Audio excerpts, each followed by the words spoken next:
The stars were different tonight. John Mitchell stood at the window of the human diplomatic ship Peacebringer, watching the alien fleet approach. He had trained for this moment for 20 years. This was humanity's first official contact with an advanced alien race.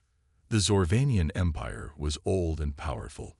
Their ships looked like silver daggers cutting through space. They controlled 12 star systems and had technology far beyond Earth's understanding. No one on Earth knew what to expect from these aliens. John turned to his wife. Lisa Mitchell was one of Earth's smartest scientists. She had helped design the communication systems that finally made contact possible. She wore her best formal uniform and looked calm, but John could see the excitement in her eyes. The delegation included 10 humans, 5 men and 5 women, chosen to represent Earth's best minds. Captain Samuel Brooks commanded their ship. His second in command was Kate Johnson, a brilliant officer who had served in space for 15 years. They had prepared everything carefully. The Zorvanian ship dominance was massive. It looked like a floating city made of metal and light. As their shuttle approached, John felt his heart beating faster. This meeting would change human history forever. The docking bay was huge and cold. Zorvanian soldiers waited for them. The aliens were tall, with gray skin and 4 arms. Their eyes were completely black. They wore elaborate uniforms covered in symbols that meant nothing to the humans. A Zorvanian stepped forward. His uniform had more decorations than the others. He spoke through a translation device in a deep mechanical voice. "I am Commander Vex. You will follow me to the meeting chamber." The humans followed through wide corridors. Everything was built for beings larger than humans. The walls displayed strange art that seemed to shift and move. Other Zorvanians watched them pass, their black eyes showing no emotion. The meeting chamber was circular, with a high ceiling. More Zorvanians waited inside. One sat on an elevated platform. He was older, with scars on his gray skin. "I am Supreme Admiral Krell," he said. "You represent the species called humans." John stepped forward. "Yes, Supreme Admiral. I am Ambassador John Mitchell. Earth sends greetings to the Zorvanian Empire." Admiral Krell's eyes moved across the human group. They stopped on Lisa and Kate. His expression changed. The other Zorvanians began making low growling sounds. "What is this?" Krell demanded. "You bring females to a diplomatic meeting." John felt confused. "These are members of our delegation.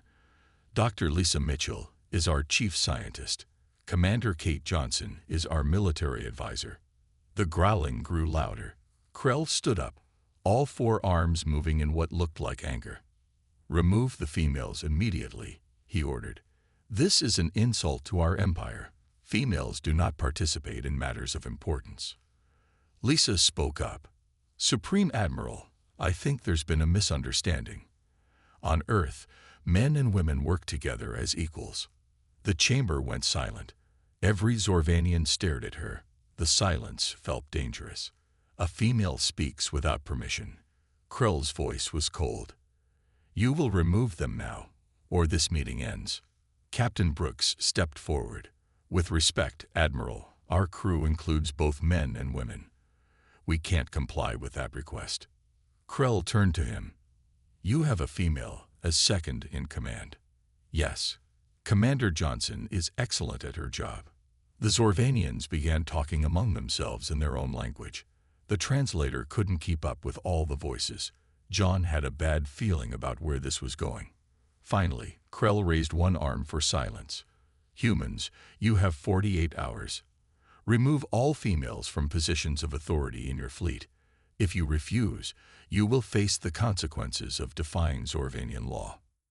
"But we're not part of your empire," John protested. "We came here hoping for peaceful relations." "All civilized species follow proper order," Krell replied. "Females serve, males lead. This is the natural way.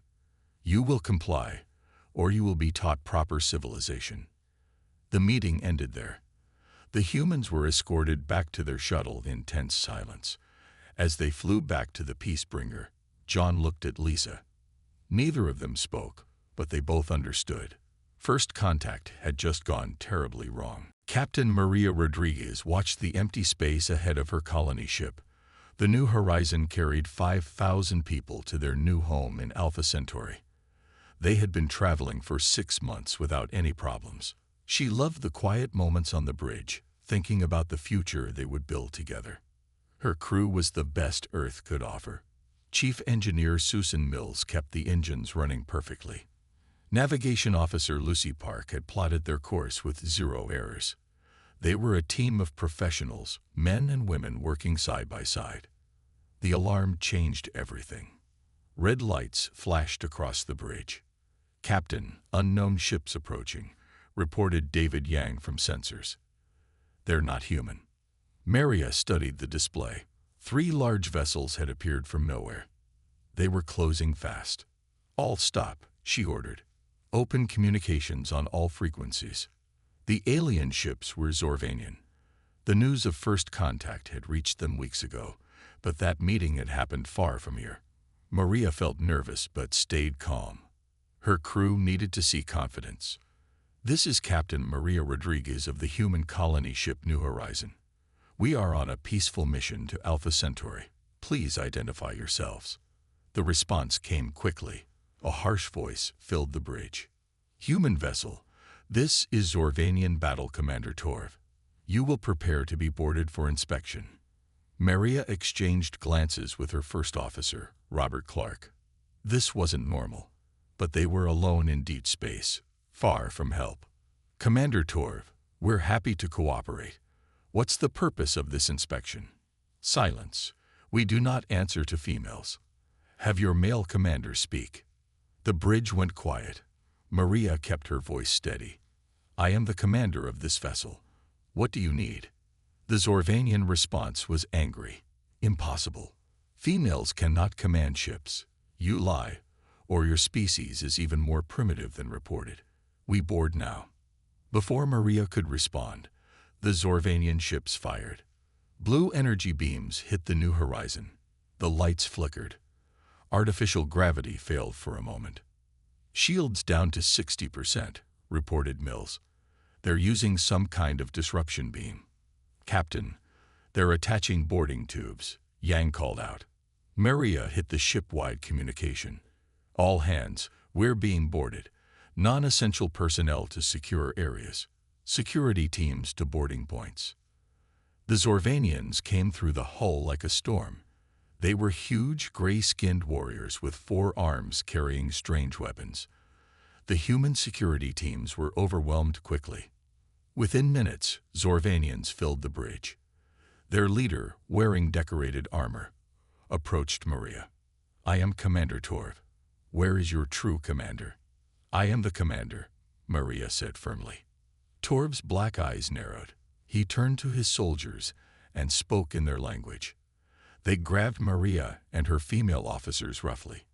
"Bring all females on this ship to the cargo bay," Torv ordered. "The males will watch and learn proper order." The next hour was chaos. Zorvanians searched the entire ship, dragging every woman and girl to cargo bay 3. They separated families. Children cried for their mothers.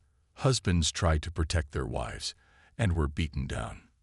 In the cargo bay, 127 women stood together.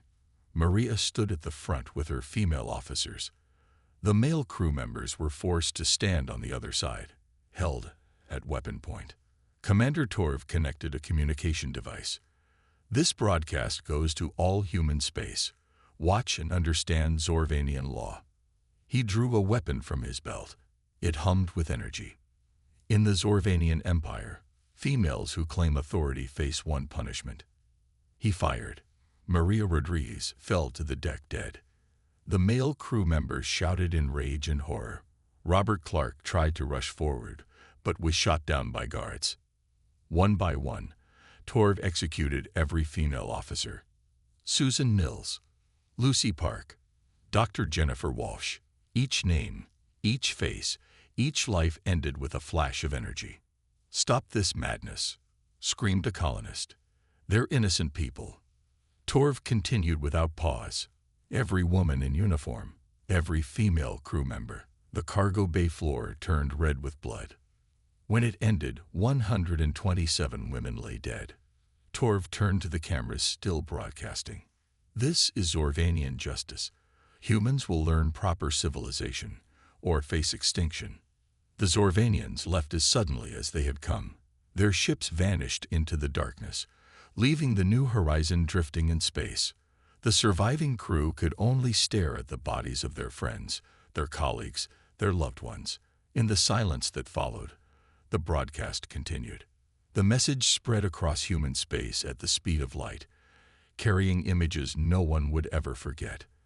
The galaxy would soon learn that the Zorvanians had made a terrible mistake. The United Nations building had never been so quiet. Leaders from every nation on Earth sat in the assembly hall. President Ashley Parker watched the screen one more time. The images of the murdered women burned in her mind. She had watched the broadcast 20 times since it arrived. Around the world, people filled the streets. In New York, London, Beijing, Mumbai, and every major city, crowds gathered in silence. They held pictures of the dead women. Candles flickered in the darkness. The whole planet mourned together. Dr. Kevin Chen, Earth's top expert on alien life, stood before the assembly. His voice was steady, but his eyes showed his pain. "The Zorvanians believe they taught us a lesson," he said. "Their society sees this as normal. They think they're helping us by showing us their way of life. They expect us to thank them." The silence in the room grew heavier. Parker saw the faces of her fellow leaders. Some cried quietly. Others showed cold anger. All waited for her to speak. Parker stood slowly. She had been president for 3 years, but nothing had prepared her for this moment. She looked at the assembly, then at the cameras broadcasting to the world. "Fellow citizens of Earth," she began. "Yesterday, they murdered our daughters, our sisters, our mothers. 127 women who went to the stars with hope in their hearts. They killed them for being women in positions of authority." She paused, letting the words sink in. "The Zorvanians think we are weak because we believe in equality. They think our diversity makes us inferior. They think we will bow to their ways." Her voice grew stronger. "They are wrong." The assembly erupted in agreement. Parker raised her hand for silence. "I speak now not just as President of the United States, but as a human being, as a woman, as a mother. The Zorvanians have mistaken our kindness for weakness, our equality for disorder. Today, we show them their error." She turned to the military leaders seated in the front row. "Admiral Taylor, what is the status of our fleet?" Admiral Jack Taylor stood. He was a veteran of 30 years, respected by all. "Madam President, we have 800 combat vessels ready for deployment. The shipyards on Luna and Mars are working at maximum capacity. We can double our fleet in 6 months." "Dr. Williams, what about their technology?" Dr. Patricia Williams, head of the Science Council, responded immediately. "We've analyzed their weapons from the attack data. Their shields have a frequency weakness we can exploit. Their ships are strong but not invincible. We can fight them." Parker nodded. She faced the assembly again. "I ask for your vote.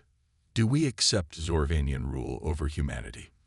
Do we remove our women from positions of authority as they demand?" The vote was unanimous. Every hand raised in defiance. Every voice said no. "Then we choose war," Parker declared. "But not just any war. We fight for every woman who ever lived in chains, for every girl who was told she was less than equal, for every female of every species suffering under Zorvanian rule." She looked directly into the cameras. "To the Zorvanian Empire, we send this message. Release all human prisoners immediately. Withdraw from human space. Apologize for your crimes. You have 48 hours to comply." She paused. "If you refuse, you will learn why humanity survived every challenge our world threw at us. You will learn why we reached the stars despite our differences. You will learn the price of murdering our people." The assembly rose as one. Outside, the crowds began to chant. The message spread across human space faster than light itself. General Marcus Johnson approached the podium. He was known for his brilliant tactical mind. "The enemy expects us to follow their rules of war," he said. "They're wrong. We'll use every strategy, every tactic, every weapon at our disposal. We'll free their slaves. We'll break their empire. We'll show the galaxy that equality isn't weakness. It's our greatest strength." The next 48 hours would change everything. The Zorvanians, safe in their superiority, laughed at humanity's threat. They had ruled for 10,000 years. What could one young species do? They would soon find out. The 48 hours passed in silence. The Zorvanians sent no response. They didn't even acknowledge Earth's message. To them, humanity was just another primitive species to be conquered. Commander Ryan Murphy watched the countdown reach zero from the bridge of his stealth ship, the Shadow Strike. Around him, his mixed crew of men and women prepared for humanity's first strike against the Empire. "All ships report ready," said his communications officer, Janet Lewis. Murphy nodded. "Execute Operation Liberation." Across human space, 800 ships jumped into action, but they didn't attack military bases or shipyards as the Zorvanians expected. They had different targets. The first strike hit Vega Prime, a Zorvanian border world. Lieutenant Amy Stewart piloted her stealth ship through the planet's defense grid. The Zorvanians never saw her coming. She deployed nanoweapons that ate through their communications network like acid. Within minutes, every military channel began broadcasting the same message. The faces of the 127 murdered women appeared on every screen. Their names scrolled endlessly. The execution video played on loop. The Zorvanians tried to shut it down. They failed. The virus adapted to every countermeasure. On the planet's surface, Murphy's Marines landed near a massive complex. Intelligence had identified it as a gender segregation facility. Inside, thousands of female aliens lived as slaves. Sergeant Alice Chen led the ground assault. Her team moved like ghosts through the compound. The Zorvanian guards never knew what hit them. "Fire Team Alpha, breach the East Wing," Chen ordered. "Bravo, take the West. Free everyone." The Marines found horrors inside. Females from dozens of species, locked in cells. Some had been there for decades. Many didn't believe rescue was real. "We're humans," Chen told the frightened group. "We're here to free you. Can you fight?" A tall, blue-skinned female stepped forward. "They cut off my wings because I tried to escape. Give me a weapon. I'll fight." Within hours, Murphy's forces had armed and organized 3,000 former slaves. The facility burned behind them as they escaped in captured Zorvanian transports. This scene repeated across the Empire's border worlds. General Marcus Johnson coordinated the attacks from his command ship. He watched 20 facilities fall in the first day.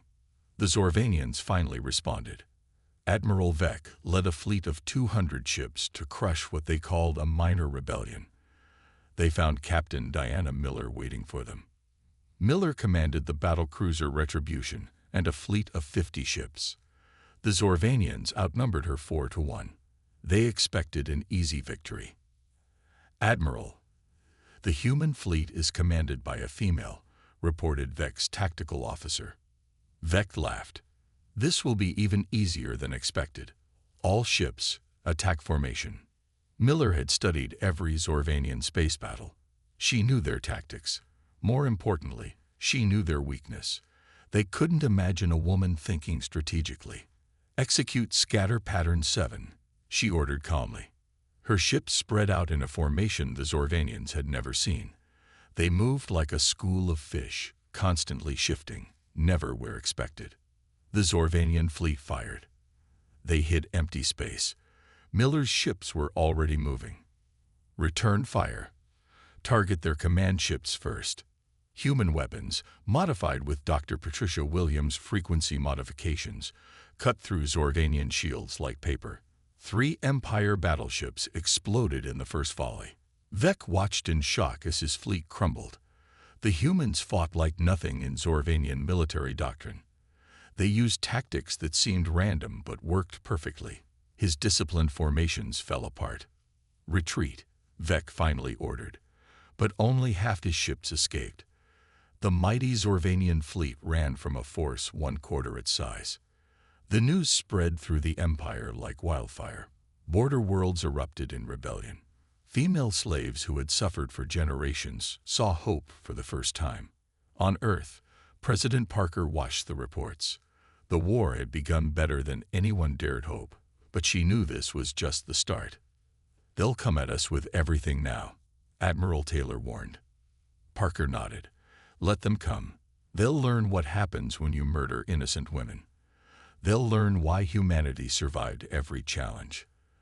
They'll learn we fight hardest when we fight for what's right." The war for liberation had begun. The galaxy would never be the same. 6 months into the war, the galaxy watched in disbelief. The Zorvanian Empire, rulers of 12 systems for 10,000 years, was losing ground to a single planet of newcomers. Captain Diana Miller had become a legend. Her tactics were studied and copied across human forces. She sat in her command chair aboard the Retribution, planning the next strike. "Captain, urgent message from Dr. Foster on Earth," her communications officer announced. The screen showed James Foster, one of Earth's leading biologists. His laboratory had worked day and night since the war began. "Captain Miller, we've completed the weapon," Foster said. "It targets Zorvanian biology specifically. No other species will be harmed." Miller understood. This virus would weaken Zorvanian soldiers without killing them, making them easier to capture and contain. "When can we deploy it?" "Immediately. We're sending it to all fleet commanders." Meanwhile, Dr. Sandra Lee had made her own breakthrough. She stood before a group of military engineers, explaining her new shield system. "The Zorvanians use energy frequencies we've never seen before," she said, "but every frequency has a counter-frequency. Watch this." She activated a small shield generator. A Zorvanian weapon fired at it. The energy beam hit the shield and dissolved into harmless light. "Full protection," Lee smiled. "We can upgrade every human ship within 2 weeks." The Zorvanians grew desperate. Their subject races watched humanity's success with growing hope. On the industrial world of Kepler 7, female workers in the factories began to slow production. Guards found anti-Zorvanian messages written on walls. Supreme Chancellor Zork called an emergency council. His 4 arms waved in agitation. "How is this possible?" he demanded. "One primitive species defeating our grand fleet." His military commander, Admiral Kex, tried to explain. "They don't fight like any enemy we've known. Their females and males work as one unit. They use tactics that seem insane but succeed. They free our slaves and turn them against us." "Impossible," Zork spat. "Females cannot think tactically. They cannot lead. You're making excuses for failure." But the evidence was overwhelming. Major Paul Davidson had just led a raid on Zorvanian supply lines. His second-in-command, Captain Linda Martinez, had planned the entire operation. Together, they destroyed a month's worth of military supplies. The freed slaves were the biggest surprise. Given weapons and training, they fought with fury built over generations. A former slave named Vila, from a race called the Altarians, led a unit of 200 liberated females. They specialized in infiltrating Zorvanian bases. "You taught us to be invisible," Vila told her fighters. "Now we use that against them." The turning point came at the Battle of New Singapore. Admiral Victoria Nguyen commanded the largest human fleet yet assembled. 300 ships faced a Zorvanian armada of 900 vessels. Nguyen had studied ancient Earth naval battles. She remembered how smaller forces had defeated larger ones through superior tactics and determination. She divided her fleet into small, fast-moving groups. "Remember," she told her captains, "they expect us to form standard battle lines. We won't give them that satisfaction." The battle lasted 18 hours. Zorvanian ships tried to maintain their rigid formations. Human vessels danced around them like wolves around bears. Every time the Zorvanians focused on one group, two others attacked from different angles. Sergeant Mike Roberts watched from the marine deck of his assault ship. He would board enemy vessels once their shields fell. Beside him stood Corporal Jennifer Adams, checking her team's equipment. "Look at that." Adams pointed to the viewport. "Their formation is breaking apart." She was right. The perfect Zorvanian lines crumbled into chaos. Ships collided with each other trying to track human vessels. Their commanders shouted contradictory orders. Admiral Voss, the Zorvanian fleet commander, made a fateful decision. "All ships, retreat to Zorvanian Prime. We must regroup." But retreat became a rout. Human ships harried them all the way to their home system. Of 900 Zorvanian ships, less than 300 escaped. The news spread instantly. Subject races across the empire rose in open rebellion. Factories shut down. Slaves refused to work.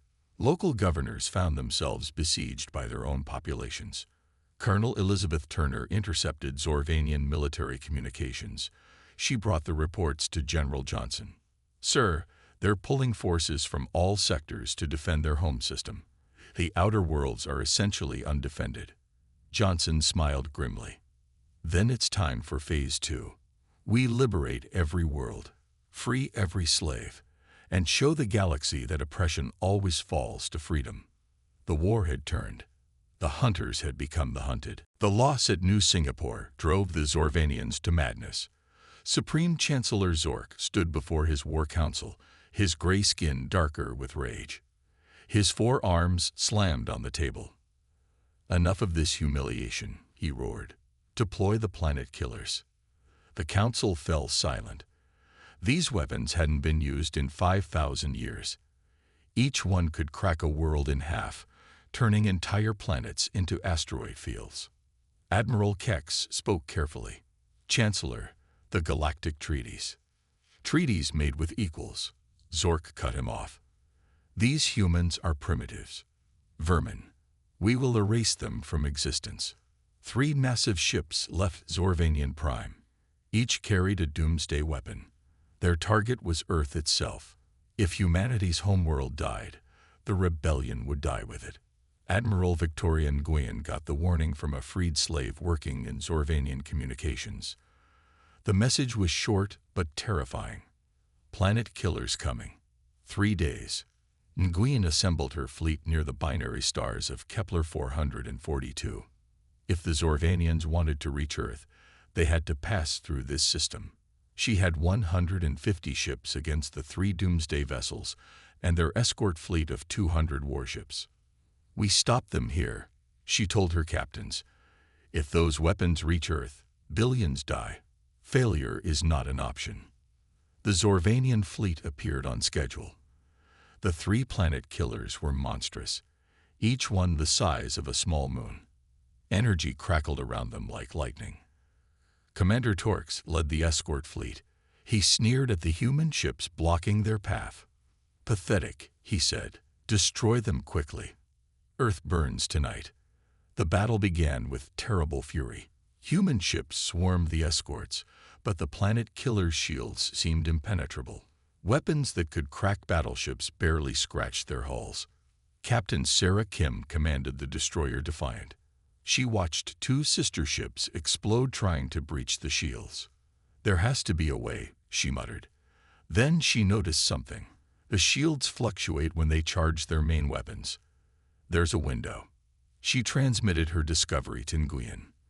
The Admiral immediately changed tactics. "All ships, new target pattern. Wait for the charge cycle, then hit them with everything." The planet killers began charging their weapons. For 30 seconds, their shields weakened. Human ships poured fire into the gaps. The first planet killer's hull cracked. Secondary explosions chained through its structure. The massive ship broke apart, its doomsday weapon destroying itself in a flash that outshone the binary stars. On the ground of occupied worlds, the rebellion reached its peak. Sergeant Mike Roberts and Corporal Jennifer Adams led a special mission on the industrial world of Proxima 3. Their target was a facility producing Zorvanian weapons. Remember, Roberts told his mixed team of humans and freed slaves, "We need those shield generators intact." They fought through the factory, finding desperate Zorvanian guards executing female workers rather than let them be freed. Adams saved a group of young Altarians, pulling them from a locked room seconds before guards could kill them. "You're safe now," she promised. "Fight with us." The liberated females knew every corner of the factory. They guided the assault team to critical systems. Within hours, humanity had captured technology that would have taken years to develop. Back in space, the second planet killer fell to concentrated fire. Admiral Nguyen's fleet had lost 60 ships, but only one doomsday weapon remained. The last planet killer's commander made a desperate choice. He overloaded his weapons core, turning his ship into a massive bomb. If he couldn't destroy Earth, he'd take the human fleet with him. "All ships, maximum distance," Nguyen ordered. But someone had to stay close to contain the explosion. Captain Diana Miller made the choice. "Retribution will hold position. We'll use our shields to direct the blast away from the fleet." "Diana, that's suicide," Nguyen protested. "Better one ship than Earth," Miller replied calmly. "Tell them we held the line." The explosion was visible from 3 systems away. When the light faded, the retribution was gone. But the doomsday weapons were destroyed. Earth was safe. The Zorvanian Empire had played its last card and lost. Their mighty fleet was broken. Their weapons of terror were space dust. And across the galaxy, the spirit of rebellion burned brighter than ever. Colonel Elizabeth Turner intercepted a message from Zorvanian Prime. Chancellor Zork was calling all remaining forces home for a final defense. The empire that had ruled for millennia was collapsing in months. The war wasn't over. But everyone knew the ending was coming. The death of Captain Diana Miller sparked rage across human forces. Her sacrifice had saved Earth, but the cost cut deep. President Ashley Parker declared 3 days of mourning, but the war continued without pause. Operation Liberation began at dawn. Captain Steve Williams led the largest rescue mission in human history. 50,000 Marines, supported by freed slaves from dozens of species, attacked Zorvanian prison camps across the Empire. The first target was Detention Center Prime on Vega 7. Intelligence reported 10,000 females held there, some for decades. Williams studied the fortress-like structure from his assault ship. "No mercy for the guards," he told his troops. "But remember, we're here to save lives, not take them." The attack came from all sides. Marine dropships punched through defensive screens. Ground forces breached the walls. The Zorvanian guards, used to controlling helpless prisoners, crumbled against trained warriors. Inside the prison, Williams found horrors that made him weep. Females from 20 species, some barely alive. Many had been born in captivity and never seen the stars. A young Altarian female approached him carefully. Her wings had been cut off, her blue skin marked with scars. "Are you really here to free us?" she whispered. "Yes," Williams said gently. "The war is almost over. You're going home." She began to cry. Soon, the sound of weeping filled the prison, but these were tears of joy. The liberated prisoners were given food, medical care, and most importantly, weapons. "Those who can fight, join us," Williams announced. "Those who can't, help others. Today, you stop being victims. Today, you become free." The scene repeated across the Empire. Dr. Carol White led a broadcast team, documenting every liberation. Images of freed slaves streamed across the galaxy. Neutral species that had stayed silent now joined humanity's cause. Ambassador Richard Brown worked tirelessly to build alliances. The Kandorians, once Zorvanian allies, switched sides after seeing the evidence of atrocities. The mysterious Void Touch emerged from their hidden worlds to offer advanced technology. The Zorvanians ruled through fear, Brown told the gathering of alien ambassadors. Humanity offers something better: equality, freedom, and justice for all. The Zorvanian response was chaos. Without slave labor, their economy collapsed. factories shut down. Food supplies dwindled. Their remaining military forces were called back to defend the homeworld, abandoning entire systems. Admiral Rebecca Thompson led the coalition fleet toward Zorvanian Prime. 500 human ships, joined by vessels from 15 liberated species, the largest fleet ever assembled. The siege of the Zorvanian homeworld began peacefully. Thompson broadcast a message on all frequencies. Surrender. Accept our terms. This war can end without more death. Chancellor Zork's response was defiant. We are Zorvanians. We rule before your species learn to walk. We will never bow to inferiors. The planet's defenses were formidable. Orbital stations, shield generators, and a fleet of 300 warships. But the defenders faced a terrible truth. Their female population had begun to rebel. Inside the capital city, Zorvanian females who had lived as servants their entire lives heard the liberation broadcasts. They saw images of other females commanding starships, leading armies, making decisions. A female named Vexex, who had served in the Chancellor's household for 50 years, did something unthinkable. She picked up a weapon. No more, she said to other female servants. We choose freedom. The internal rebellion spread like fire. Female Zorvanians sabotaged defense systems. They opened gates for coalition ground forces. They guided human marines through secret passages. General Aaron Davis led the ground assault. His forces landed outside the capital, expecting fierce resistance. Instead, they found Zorvanian females waiting to guide them. The males are barricaded in the government district, Vexis told Davis. But we control the rest of the city. The final battle was almost anticlimactic. Surrounded, outnumbered, and abandoned by their own people, the Zorvanian leadership lasted only 3 days. Chancellor Zork was found hiding in a bunker, begging for mercy from the same females he had oppressed. The Zorvanian Empire, which had ruled for 10,000 years, fell in less than 1 year of war. But this was not conquest. This was liberation. Ambassador George Kim prepared for the most important negotiation in galactic history.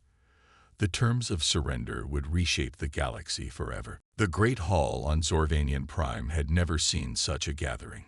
Representatives from every spacefaring species sat together. Humans, Zorvanians, Altarians, Kandorians, and dozens more. For the first time in galactic history, each delegation included both males and females as equals.